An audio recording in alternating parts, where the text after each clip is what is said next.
निहाल सखिया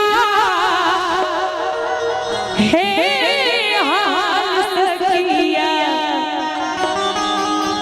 निहाल सखिया हे हाल सखिया। एक बार ताली बजा देवे सब गोटे दुल्हा सरकार के लिए कनी जोर से कनी अहू सब बजा दियो भैया। आज भी लाला गरिया निहाल सखिया आज भी लाला गरिया निहाल सखिया निहाल सखिया निहाल सखिया निहाल सखिया निहाल सखिया चारों दूल्हा है बड़ा कमाल सखिया चारों दूल्हा है बड़ा कमाल सखिया।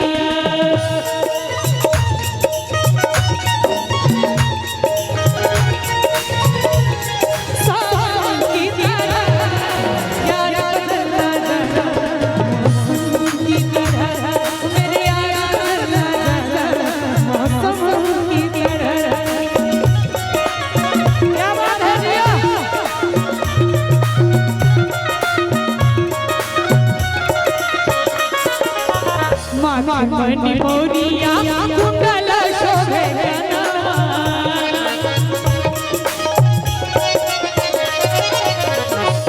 मणि मोरिया कुंडल शोभे कनवा कारी कजरारी झुलमी नयनवा लाल लाल चंचन चमके भाल सखिया आहे लाल लाल चंचन चमके भाल सखिया चारों दूल्हा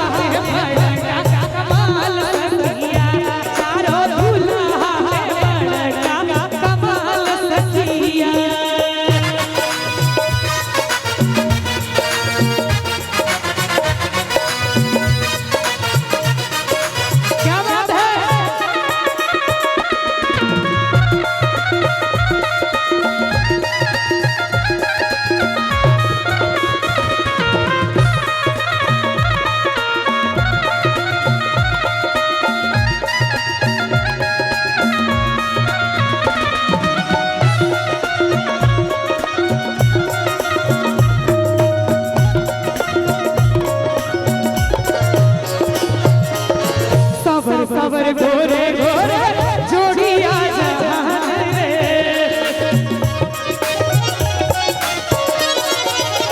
सबर गोरे गोरे जोड़िया जहान रे अखिया न देखल सुनल नहीं गान रे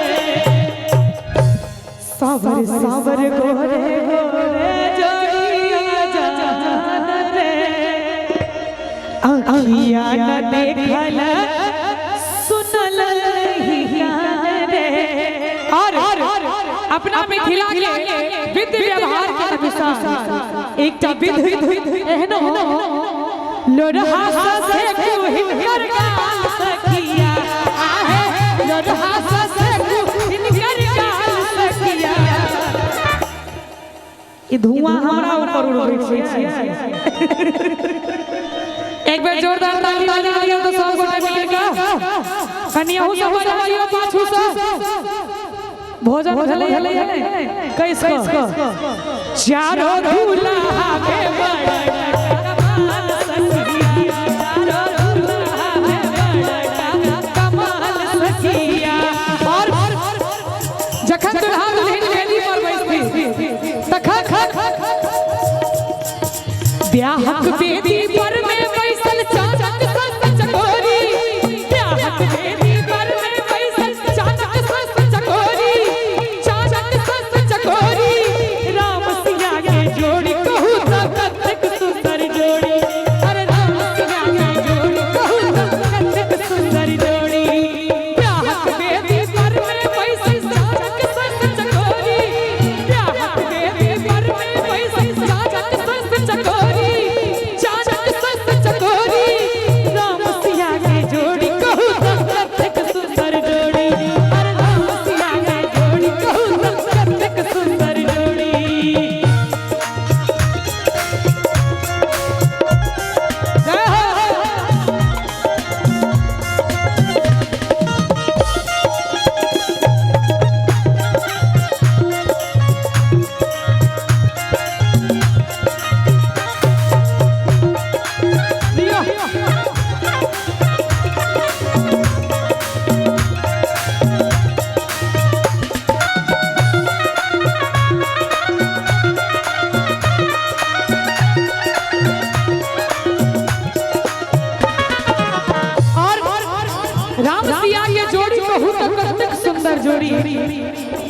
साजन मन में लड्डू फूटे सजनी मौन बताशा